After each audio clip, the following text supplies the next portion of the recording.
Hai guys, welcome back to my channel. Ketemu lagi dengan aku Rizka di channel Trader Zaman Now.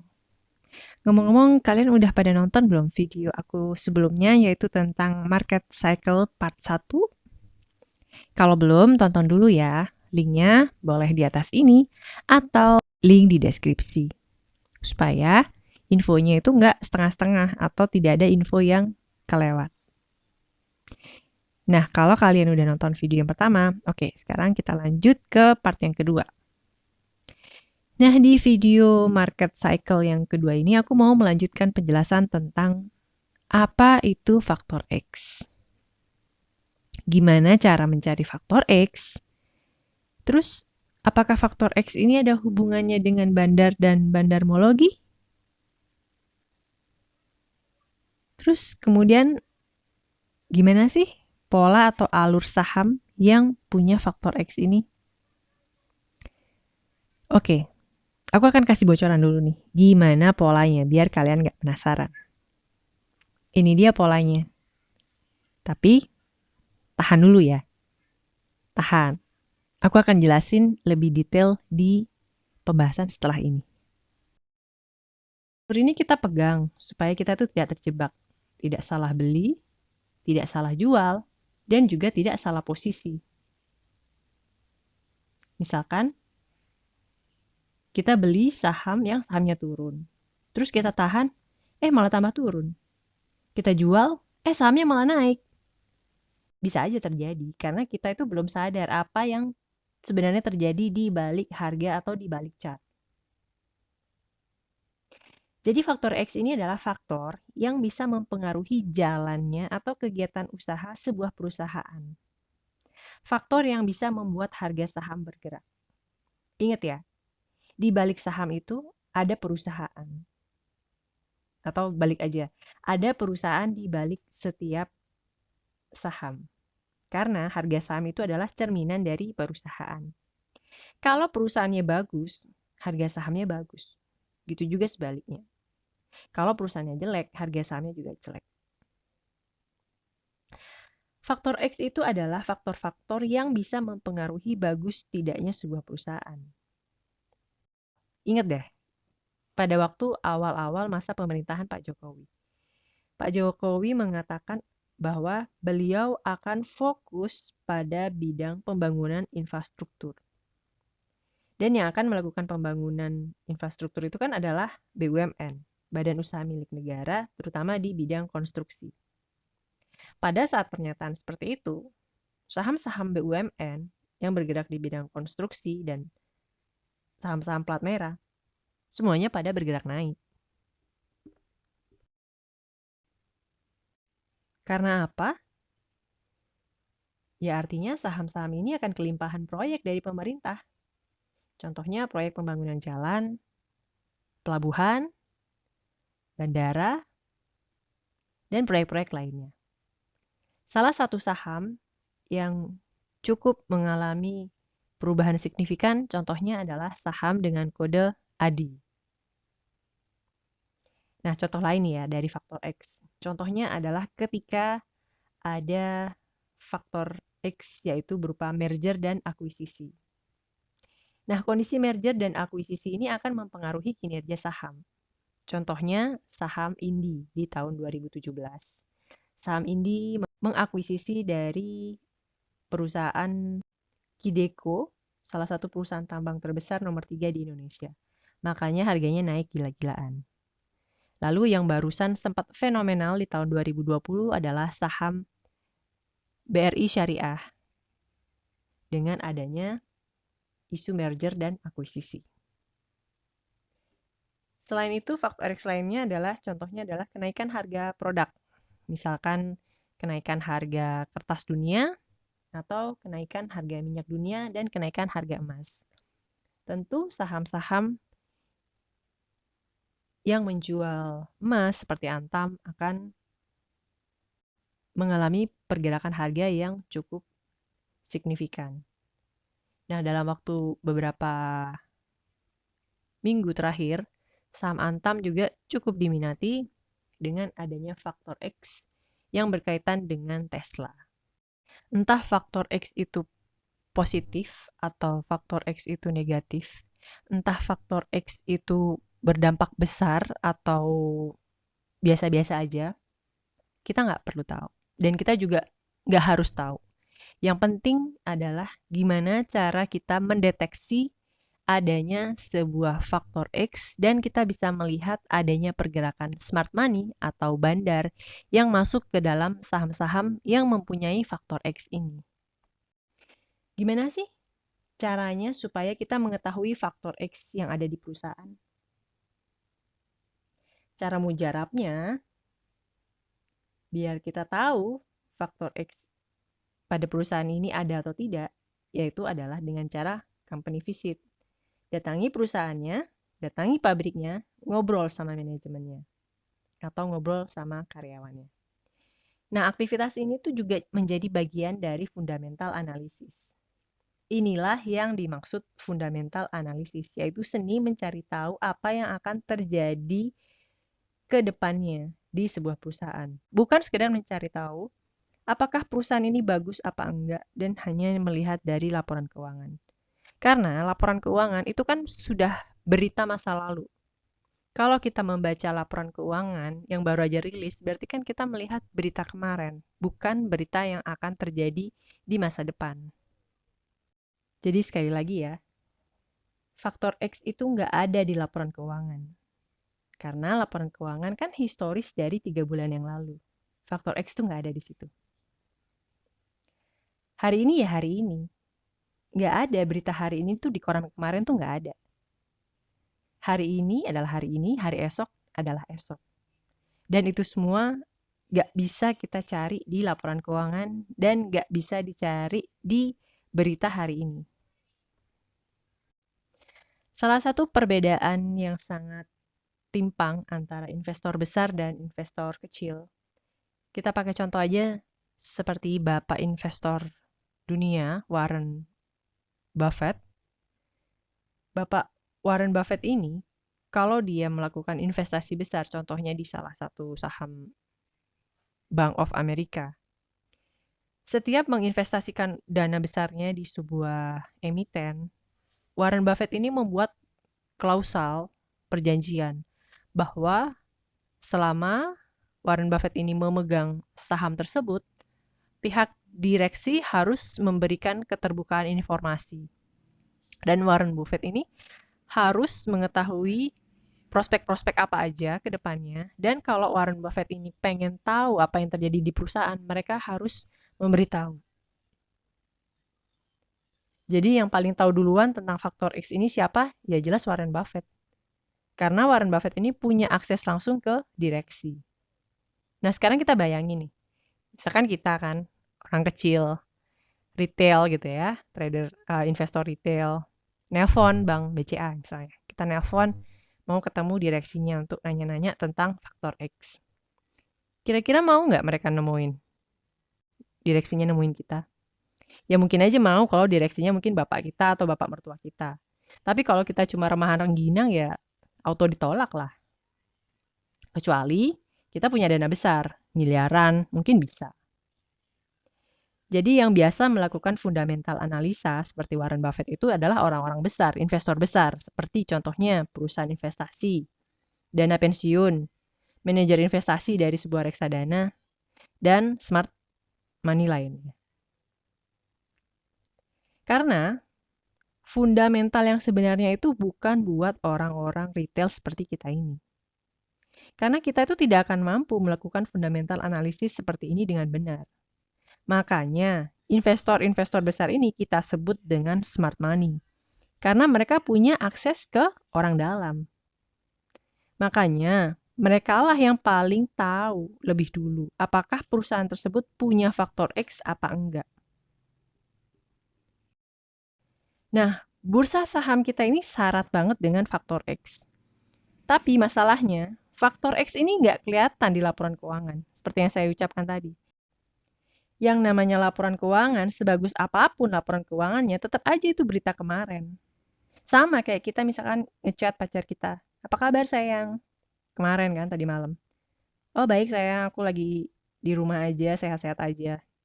Nah, belum tentu hari ini si pacar kita itu juga sehat sama kayak kemarin. Oke, kita sekarang coba ya menganalogikan laporan keuangan. Laporan keuangan itu kan keluar ada 4 kuartal dalam 1 tahun. Misalkan ini Januari sampai April kuartal pertama, kemudian April ke Juli kuartal kedua. Nah, misalkan nih hari ini di bulan Juli, apakah kita akan menganalisa kuartal 1 dan kuartal 2? Enggak. Fundamental analisis yang benar dan rasional adalah melihat ke depan. Kita harus bisa memprediksi laporan keuangan kuartal ketiga dan keempat. Bukan ngubek-ngubek laporan keuangan kuartal 1 dan kuartal 2. Makanya, Warren Buffett punya klausal untuk bisa direct ke orang-orang dalam perusahaan supaya bisa ngitung laporan keuangan berikutnya seperti apa. Fundamental analisis melihat ke depan, bukan ke belakang. Dan Warren Buffett tidak percaya dengan laporan keuangan yang sudah lewat. Lagi-lagi karena itu adalah berita kemarin. Yang lebih penting adalah gimana besok, bukan gimana kemarin.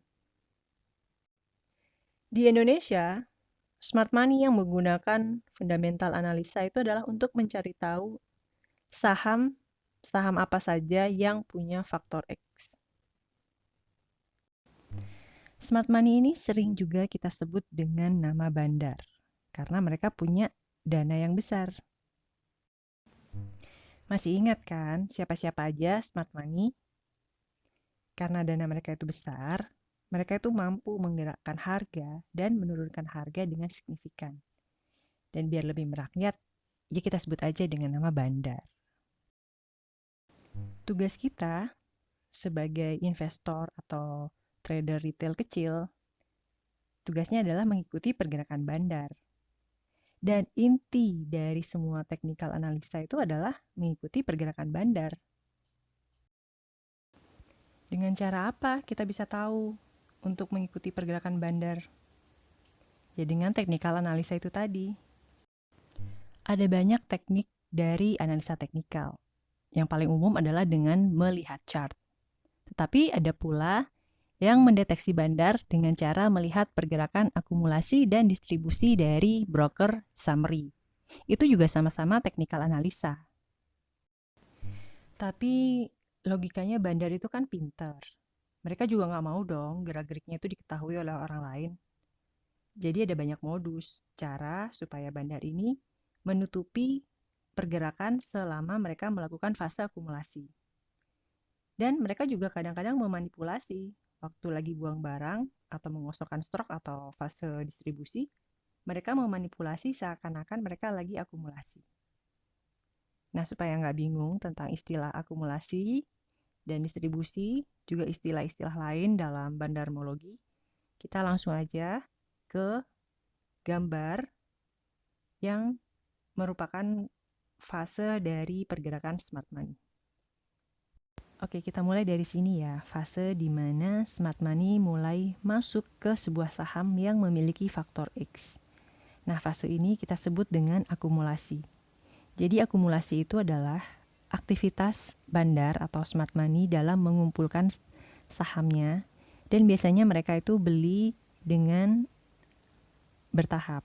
Jadi mereka itu punya dana besar tapi nggak beli saham sekaligus langsung guyur gitu, nggak. Smart money ini masuk ke sebuah saham tuh bertahap dan pelan-pelan dan juga sedikit demi sedikit. Supaya apa? Supaya harganya itu bisa ketahan di level yang mereka inginkan. Makanya pada saat fase akumulasi itu biasanya saham itu sideways dan volumenya itu sedikit demi sedikit. Volumenya itu sedikit tetapi biasanya rata-rata tuh mirip antara periode sebelumnya dan setelahnya. Oke. Paham ya, ini adalah fase akumulasi. Fase di mana smart money mengumpulkan saham secara bertahap di harga bawah dan mereka berupaya supaya gerakannya ini tidak diketahui oleh orang lain. Nah, kemudian market ini kan luas. Ada banyak smart money di Indonesia. Seperti yang saya sebutkan tadi kan, ada dana pensiun, ada manajer investasi. Ada lagi nih smart money lain atau bandar lain yang mencium adanya faktor X di saham yang sama. Akhirnya mereka mulai membeli juga, sama-sama mengakumulasi. Kemudian pergerakan ini kecium lagi oleh bandar yang ketiga. Bandar yang ketiga ini melakukan fundamental analisa juga dan mulai melakukan pembelian, akumulasi juga. Nah, karena masing-masing bandar ini mulai takut gak dapat barang, akhirnya para bandar ini melakukan hajar kanan, mulai melakukan pembelian barang dan berani melakukan hajar kanan, sehingga harga sahamnya mulai terkerek naik. Nah, proses pengerekan harga ini naik ke atas itu bisa juga kita sebut dengan istilah markup. Jadi saham dikumpulkan oleh bandar dan harga perlahan dikerek naik. Istilahnya kita sebut dengan markup. Nah, inilah yang disebut dengan fase big money action. Mereka mulai melakukan aksinya. Entah markup itu tujuannya untuk supaya para retail masuk, atau markup karena tujuannya kepepet, karena mereka takut nggak kebagian barang karena adanya bandar lain. Kita nggak tahu, hanya bandar yang tahu.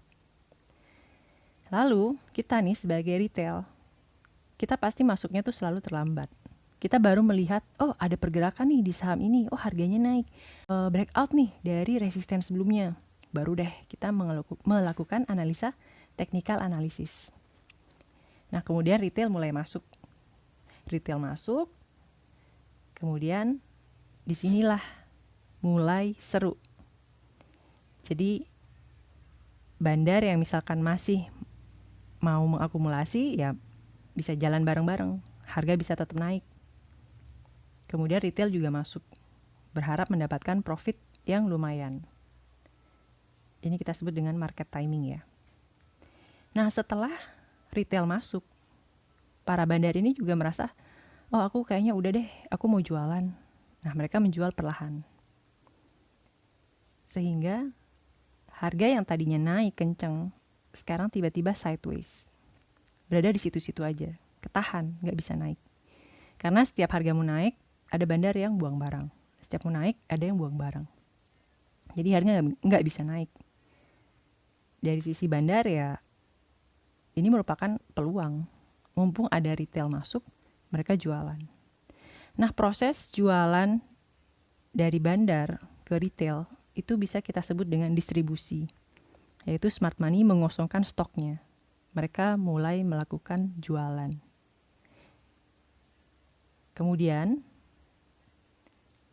karena saham ini cukup fenomenal, misalkan karena naiknya cukup signifikan, baru muncul berita. Nah, berita itu datangnya selalu telat. Nggak pernah ada berita yang muncul pada saat bandar mengakumulasi. Nggak ada. Jarang. Hampir nggak ada. Oke, lanjut. Setelah retail masuk dan mulai jualan, ternyata stoknya masih banyak nih. Bandar mulai ngerasa, kok stok aku masih banyak. Akhirnya, bandar-bandar ini melakukan hajar kiri supaya barangnya cepat terjual. Nah, yang ada apa? Yang ada ya harga cepat menjadi turun. Karena mereka menjual barang dengan lot yang besar, sehingga terjadilah penurunan harga yang signifikan. Nah, proses ini, distribusi dengan cara menurunkan harga, itu dikenal dengan istilah markdown. Jadi, kalau udah berada di fase ini, sebaiknya kita hindarin dulu. Kita jangan sok-sokan masuk ke saham seperti ini. Misalkan kita pengen tujuannya, aku pengen beli barang murah nih, mumpung lagi turun. Kita nggak pernah tahu saham ini bakal turun sampai ke area berapa. Jadi ingat ya, kalau kita ketemu dengan market turun, dengan downtrend, atau dengan fase markdown, lebih baik kalau dana kita kecil, lebih baik kita menghindar deh dari saham yang seperti itu. Lalu pertanyaan cerdasnya adalah, gimana implementasinya? gimana cara kita bisa profit konsisten dengan technical analisa dengan membaca pergerakan bandar. Oke, pertanyaan yang bagus, tetapi tahan dulu. Karena aku akan melanjutkan pembahasannya di video yang ketiga, yaitu pembahasan mengenai implementasi membaca pergerakan smart money. Oke guys, sampai ketemu di Market Cycle Series part yang ketiga. Buat kalian yang belum subscribe, jangan lupa untuk subscribe dan nyalakan tanda lonceng. Dan kalau kalian suka dengan video ini, jangan lupa untuk like dan juga share ke teman-teman kalian. Oke, sampai jumpa di video selanjutnya. And thanks for watching. Bye!